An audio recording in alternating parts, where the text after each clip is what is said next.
ನಮಸ್ಕಾರ ಸ್ನೇಹಿತರೆ, Kannada reporter YouTube ಚಾನಲ್ಗೆ ನಿಮಗೆಲ್ಲರಿಗೂ ಸ್ವಾಗತ. ಸ್ನೇಹಿತರೆ, ಪ್ಯಾನ್ ಕಾರ್ಡ್ ಬಳಸುವ ಎಲ್ಲರಿಗೂ ಇದು ಅತ್ಯಂತ ಪ್ರಮುಖ ಮತ್ತು ತುರ್ತು ಎಚ್ಚರಿಕೆ. ಹೌದು, ಕೇಂದ್ರ ಸರ್ಕಾರವು ಪ್ಯಾನ್ ಕಾರ್ಡ್ಗೆ ಸಂಬಂಧಿಸಿದಂತೆ ಒಂದು ಮಹತ್ವದ ನಿರ್ಣಯವನ್ನು ಕೈಗೊಂಡಿದೆ. ಹಾಗಿದ್ರೆ ಆ ನಿರ್ಣಯ ಯಾವುದು ಹಾಗೂ ಮುಖ್ಯ ಕಾರಣ ಯಾವುದು? ಬನ್ನಿ, ಇವತ್ತಿನ ಈ ವಿಡಿಯೋದಲ್ಲಿ ನಾವು ಇದ್ರ ಬಗ್ಗೆ ಸಂಪೂರ್ಣ ಮಾಹಿತಿಯನ್ನು ನಾವು ನೀಡ್ತಾ ಇದ್ದೇವೆ. ವಿಡಿಯೋವನ್ನು ಕೊನೆವರೆಗೂ ತಪ್ಪದೆ ವೀಕ್ಷಿಸಿ, ಹಾಗೆ ನಮ್ಮ ಚಾನಲನ್ನು ಸಬ್ಸ್ಕ್ರೈಬ್ ಮಾಡಿಕೊಳ್ಳೋದನ್ನು ಮರಿಬೇಡಿ. ಸ್ನೇಹಿತರೆ, ಡಿಸೆಂಬರ್ 31 ಒಳಗಡೆ ನೀವು ನಿಮ್ಮ ಪ್ಯಾನ್ ಕಾರ್ಡನ್ನು ಆಧಾರ್ ಕಾರ್ಡ್ನೊಂದಿಗೆ ಲಿಂಕ್ ಮಾಡದೇ ಇದ್ದರೆ ಕೇಂದ್ರ ಸರ್ಕಾರವು ನಿಮ್ಮ ಪ್ಯಾನ್ ಕಾರ್ಡನ್ನು ನಿಷ್ಕ್ರಿಯಗೊಳಿಸಲು ಮುಂದಾಗಿದೆ.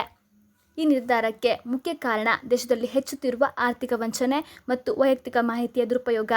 ಅನಧಿಕೃತ ಫಿನ್ಟೆಕ್ ಕಂಪನಿಗಳು ಗ್ರಾಹಕರ ಒಪ್ಪಿಗೆ ಇಲ್ಲದೆ ಅವರ ಪ್ಯಾನ್ ಮಾಹಿತಿಯನ್ನು ಬಳಸುವುದನ್ನು ತಡೆಯಲು ಕೇಂದ್ರ ಈ ಕ್ರಮವನ್ನು ಕೈಗೊಂಡಿದೆ. ಈ ಲಿಂಕ್ ಮಾಡುವಿಕೆಯು ದೇಶದಲ್ಲಿ ಹೆಚ್ಚುತ್ತಿರುವ ಆರ್ಥಿಕ ವಂಚನೆಗಳನ್ನು ನಿಗ್ರಹಿಸಲು ಮುಖ್ಯ ಮಾರ್ಗವಾಗಿದೆ.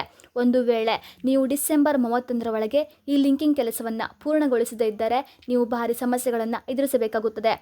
ನಿಮ್ಮ ಪ್ಯಾನ್ ಕಾರ್ಡ್ ನಿಷ್ಕ್ರಿಯಗೊಂಡರೆ ನೀವು ಯಾವುದೇ ಪ್ರಮುಖ ಆರ್ಥಿಕ ವಹಿವಾಟುಗಳು ಅಥವಾ ಡಿಜಿಟಲ್ ಪಾವತಿಗಳನ್ನು ಮಾಡಲು ಸಾಧ್ಯವಾಗುವುದಿಲ್ಲ.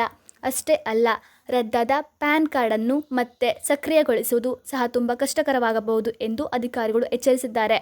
ಹೀಗಾಗಿ ಅನಗತ್ಯ ದಂಡ ಮತ್ತು ಆರ್ಥಿಕ ತೊಂದರೆಗಳನ್ನು ತಪ್ಪಿಸಲು ಈ ಗಡುವು ಮುಗಿಯುವ ಮೊದಲೇ ತಕ್ಷಣ ನಿಮ್ಮ ಪ್ಯಾನ್ ಕಾರ್ಡನ್ನು ಆಧಾರ್ ಕಾರ್ಡ್ನೊಂದಿಗೆ ಲಿಂಕ್ ಮಾಡುವುದನ್ನು ಖಚಿತಪಡಿಸಿಕೊಳ್ಳಿ. ನೋಡಿದ್ರಲ್ಲ ಸ್ನೇಹಿತರೆ, ಈ ಮಾಹಿತಿ ನಿಮಗೆ ಇಷ್ಟವಾಗಿದ್ದರೆ ಇದನ್ನು ಶೇರ್ ಮಾಡಿ, ಹಾಗೆ ಲೈಕ್ ಮಾಡೋದನ್ನು ಮರಿಬೇಡಿ.